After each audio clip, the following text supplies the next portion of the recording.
अस्सलाम वालेकुम play group. आज आपने उर्दू का पेज नंबर 40 जो है वो राइट करना है। पेज नंबर 40 पे आपको दिया गया है ते, जिसके ऊपर दो नुक्ते ते, जिसके ऊपर एक तोएं टे, जिसके ऊपर तीन नुक्ते से, ते टे से, ते टे से। स्लांट, लाइन के ऊपर स्ट्रेट, टे के ऊपर दो नुक्ते ते,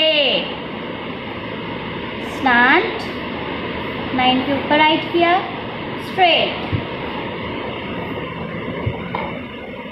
टे के ऊपर छोटी सी तोएं ते टे, टे के बाद से, स्लांट, लाइन के ऊपर लाइन के और स्ट्रेट, से के ऊपर तीन नुक्ते ते टे से, ते टे से।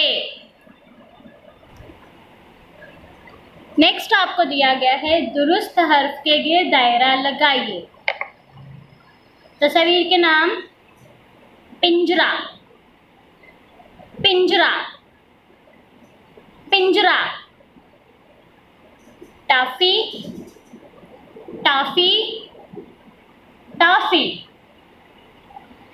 उल्लू, उल्लू, उल्लू।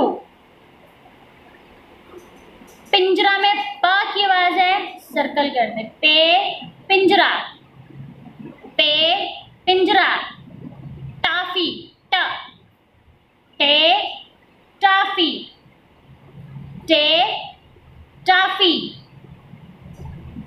उल्लू की आवाज है, अलिफ उल्लू, अलिफ उल्लू, पे पिंजरा, टे टाफी, अलिफ उल्लू, टे पिंजरा, टे टाफी, अलिफ उल्लू। तो आपने ये पेज अच्छे से सॉल्व करना है, इन तस्वीर के नाम को अच्छे से लर्न करना है और इनके पहले हर्फ को भी। अल्लाह हाफिज़।